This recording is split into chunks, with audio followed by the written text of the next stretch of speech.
You ever see something that just rips your heart open, drags up a memory you thought you'd buried deep? For me, it was a ringa glinting emerald, green as the forest after rain, sitting pretty on the finger of Tessa Warwick, fiancée of Cole Grayson, the guy who owns half of Chicago. I'm Lila Hart, and I was just a barista at the Gilded Bean, pouring overpriced lattes for the city's elite, when those 9 words slipped out of me in a crowded cafe. That ring belonged to my mom. Let me back up. 10 years ago, I wasn't frothing cappuccinos in a starched apron. I was Lila Harper, daughter of James Harper, a man who built Harper Freight from nothing, trucks hauling goods across the Midwest, a name that meant something. My mom, Evelyn, wore that emerald ring, the Heart of Dawn, a custom piece from a Chicago jeweler, passed down from her grandmother. It wasn't just jewelry, it was us, our story, our pride. Then it all fell apart. A corporate vulture named Victor Grayson Cole's dad swooped in, twisted some shady deals, and tanked our company. Dad's heart gave out after a stroke. Mom passed 2 years later, and that ring? Sold to pay hospital bills. I was 16, watching Mom's hands shake as she handed it over. Now, at 26, I'm slinging coffee by day, studying urban history by night, scraping by to keep Dad in a care home. That night at the Gilded Bean, the place was humming clinking glasses, soft jazz, Chicago's power players flaunting their wealth. Cole Grayson sat at table 12, all sharp jawline and colder eyes, with Tessa, her designer dress, screaming money. My manager, Eddie, was sweating bullets. Lila, table 12, no mistakes, Grayson's a big deal. I nodded, kept my head down, poured their wine with a steady hand until Tessa's fingers caught the light, and there it was. The Heart of Dawn. Not a knockoff, not a Luca Lakeith exact emerald, the tiny rose engravings on the band. My stomach dropped. I saw Mom's face, her quiet sobs. A drop of Merlot hit the tablecloth, and Tessa snapped. Careful, you're not pouring paint. Cole glanced up, annoyed, like I was a smudge on his perfect night. Problem? He asked, voice like ice. I should have stayed quiet. Teddy's rules were clear, be invisible. But that ring on her finger, like a trophy for everything my family lost, it broke something in me.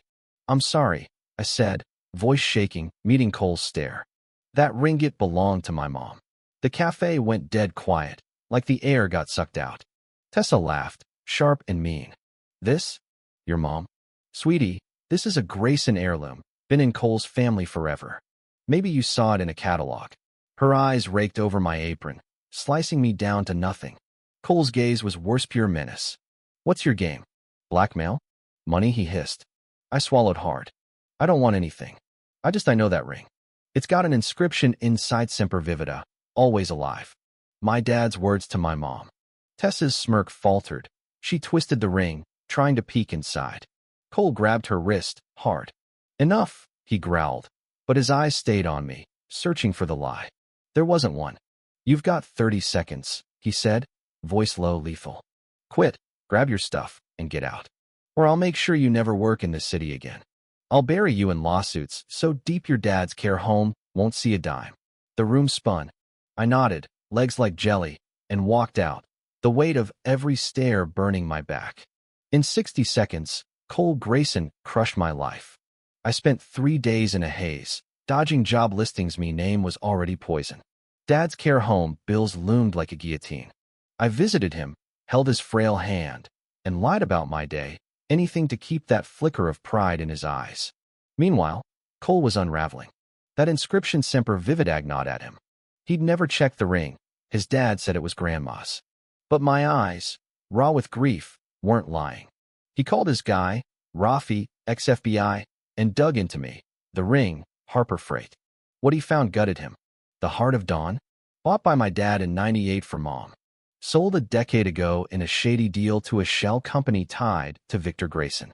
Harper Freight? Victor didn't just outmaneuver us, bribed a board member, fudged our books, and gutted us for profit. That ring was his victory lap. Cole showed up at my rundown apartment in Pilsen, a velvet box in his hand. I opened the door, ready to slam it. No lawyers, he said fast. I was wrong. You were right. He admitted everything, Victor's crimes, the ring's truth. This is yours, he said, holding out the box. I didn't touch it. You think this fixes it? I snapped. Your dad destroyed us. My mom died in a place like this. You threatened to finish me off. A ring doesn't undo that. He didn't flinch, just nodded. I know, but it's a start. We teamed up, me, a barista with nothing, and Cole, a billionaire with everything to lose. I pulled out Dad's old journals, piecing together how Victor's crony, Paul Decker, sold us out. Cole's team tracked Decker to a yacht in Miami, living off dirty money.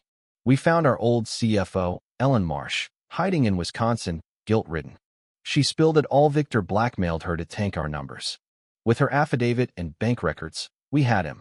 Cole called a board meeting at Grayson Enterprises, a glass fortress downtown. Victor sat at the head, smug, until Cole laid it all bare: bribes, blackmail, the works. I stood there, not as a barista but a harper, and said, "This isn't about me. It's about a name you stole." The board turned on Victor, voting him out. Cole took over, and quietly, he set up a trust for Dad's care, a foundation in Mom's name. He offered me a job curating Grayson's art collection, a nod to my dreams. In Dad's new care home, I saw him smile, really smile, for the first time in years. Cole handed me the ring, clean of its ugly past. I didn't wear it. Instead, I slipped it onto his finger. "Heirlooms start somewhere," I said. "This is ours now, a truth we fought for." He grinned, and in that moment, we weren't just survivors. We were builders. So what's the truth worth to you? Would you risk it all to speak up, or stay quiet to survive? Drop a comment, share your story. Let's talk about what justice really means.